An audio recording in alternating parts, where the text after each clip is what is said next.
Welcome to the Athena Wellness Podcast, the show that invites you to take a seat around the community fire and listen to stories that inspire. I'm your host, Kathy Robinson, author, coach, and founder of Athena Wellness, a company that's dedicated to supporting you on your journey to live more wholeheartedly. Hello and welcome. Thanks so much for joining me for this shortened Wellness Wednesday episode, a little midweek boost to help keep your warrior vibe high. Today I'm joined once again by Reiki Master Laura Haehl.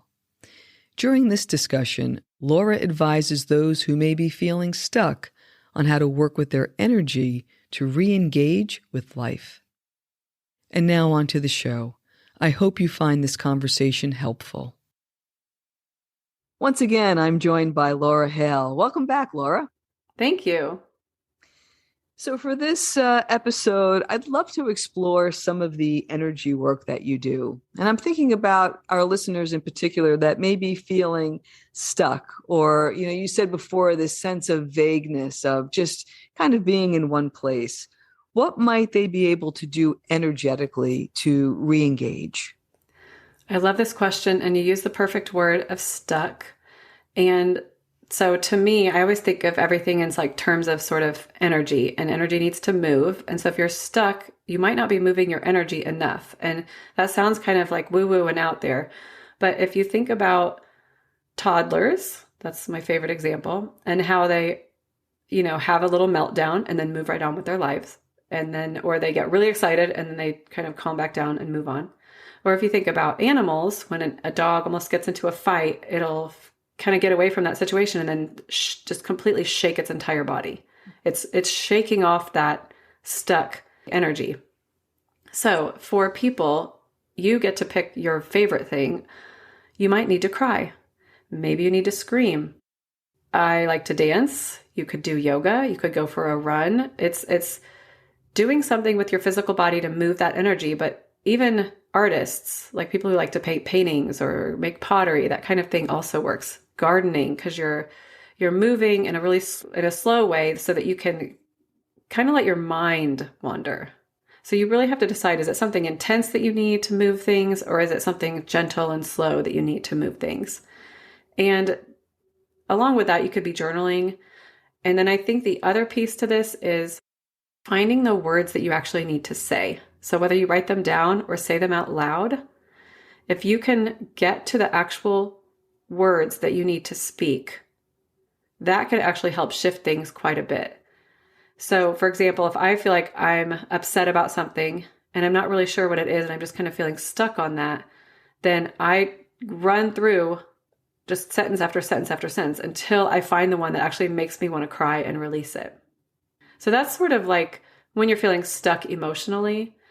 When you're feeling stuck in your life in general, like let's say you can't decide if you're going to leave this job or not, and you're just not able to make the decision. First of all, I always think that timing is something important. So you might think to yourself, is this the right time to even be making this decision right now? And if I'm really that stuck, releasing some of the pressure and being more compassionate with yourself and saying to yourself, maybe I just need to forget about it for an entire week.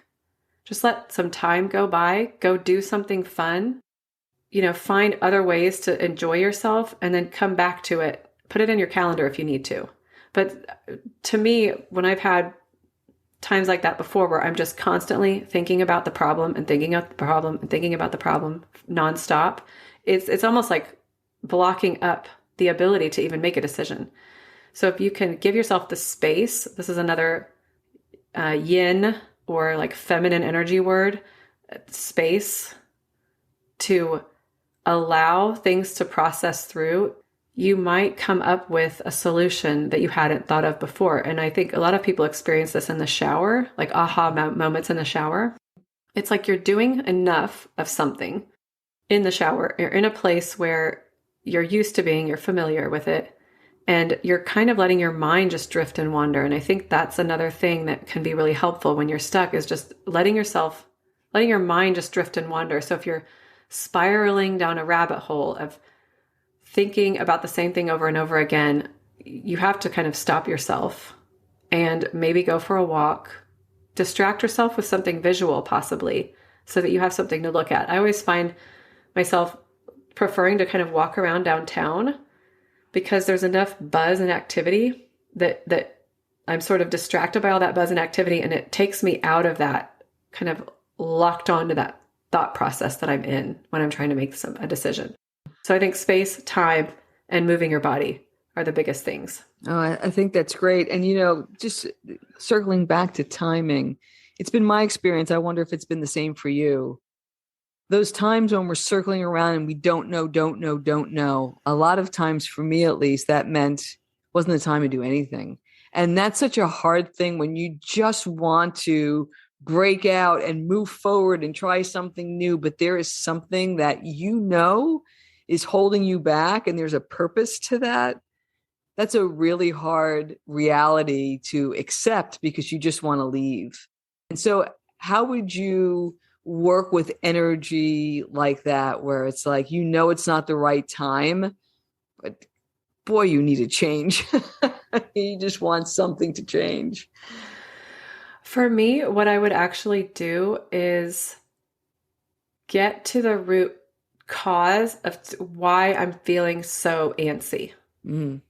If you think about, I'm going to call them spiritual masters, for lack of a better phrase, that impatience, they don't have it. They know that everything is in the right timing and that everything's happening at exactly the right moment. And so there's something in you that's not able to just be cool with this situation that you're in right now and know that it's going to change at some point in the future. There's no way it's not going to change. It's just how life is. It changes. So what is it about what's happening right now, and why are you feeling so trapped, or why are you feeling so stuck? It's your perception. I always like to think of, what would your inner 90-year-old say about this? Your inner 90-year-old has no idea if you quit your job when you were 51 or when you were 49. None. So there's that higher, broader perspective that you can take. So there's like all of this other stuff going on, in the world that you aren't a party to. And it may be that the other job that you're going to look for later just isn't going to be open. And so you don't know that if you're not just going to stay a couple more months than you thought you were, that's not for some reason that you can't foresee yet. So I keep reminding myself, it's like, you don't have all the information. You're not seeing everything all at once. And then why do I feel so resistant to just going with the flow right now and being in the flow of, this is where I'm at. This is where I am right now. And I know it's not going to be like this forever. And I always keep thinking of the monks that make the sand mandalas on the ground. Mm-hmm. They take forever to build these mandalas and they just wipe them out because that's the nature of life. It's going to change. And you kind of sit in that energy of, it will change and it's just not changing right now. And I need to figure out why I feel so antsy and trapped. It's a beautiful image, and it's a wonderful place to tie a bow on this. And I thank you again, Laura, so much for being here. I really appreciate your time today and sharing your intuitive wisdom with us. Thank you. You're welcome. I really enjoyed it. Thank you so much for joining me today. I know there are many ways you can spend your time. Thank you for choosing to spend it with me. Until our paths cross again, be kind to yourself and show your warrior spirit some love. If you know anyone who could benefit from today's episode, please pass it on. And many thanks for supporting the show by subscribing and leaving a review. It means a lot, and it helps others find their way to our circle. If you'd like to access the show notes, have a question you'd like addressed on a future episode, or would like a transcript of this episode, visit www.athenawellness.com/podcast. Until next time, be well.